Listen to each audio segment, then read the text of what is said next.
ទាំងអស់គ្នាថ្ងៃនេះចូល trade ហើយវីដេអូនេះគឺជាការ review របស់ខ្ញុំ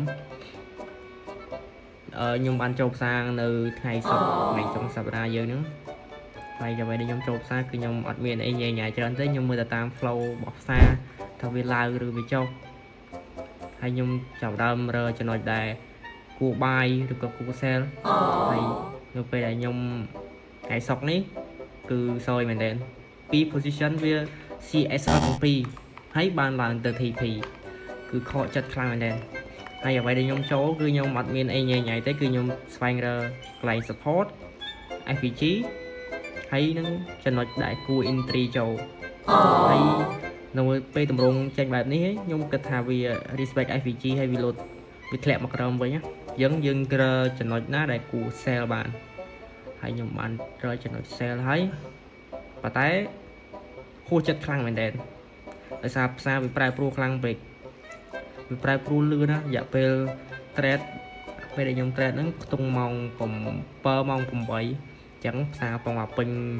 ឡើងចុះខ្លាំងហើយអញ្ចឹងបើ TP ក៏លឿន SL ក៏លឿនដែរហើយនេះគឺចាប់ដើម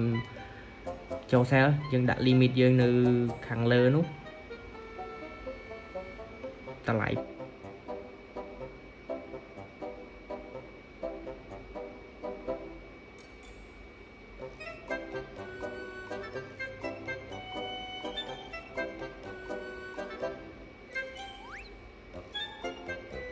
ពេលនោះវាចូល entry យើងហើយវាលោតមកក្រោមវិញហើយខ្ញុំជឿថាវា respect តាមដែលខ្ញុំគិតមើលទៅហើយប៉ុន្តែយើងនឹកស្មានអត់ដល់វាធ្លាក់ចុះមែនវាធ្លាក់ធ្លុះ FVG ហ្នឹងមែនប៉ុន្តែវាអត់ដល់កន្លែង support ដែលយើងត្រូវ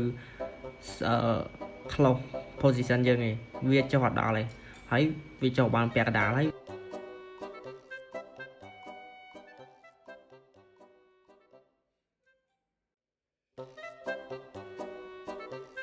វាចាប់ផ្ដើមឡើងទៅវិញបឹប CSL ខ្ទេចហើយ CSL ខ្ទេចគ្មានសល់អីទេគឺខាតអត់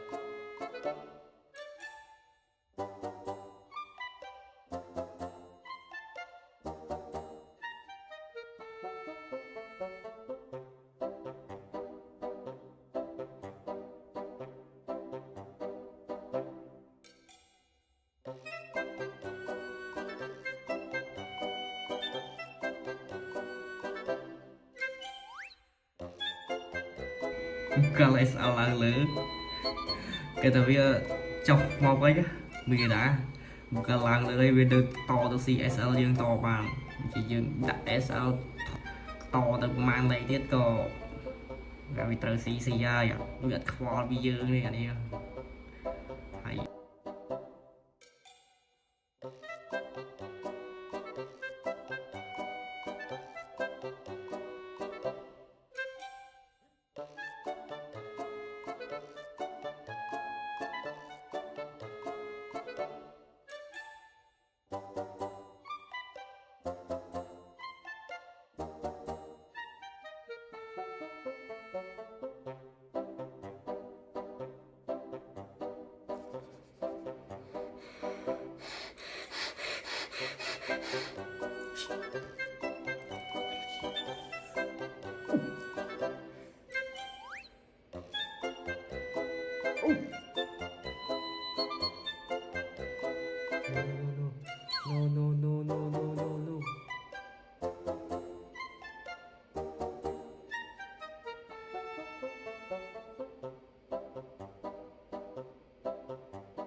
No. Come on.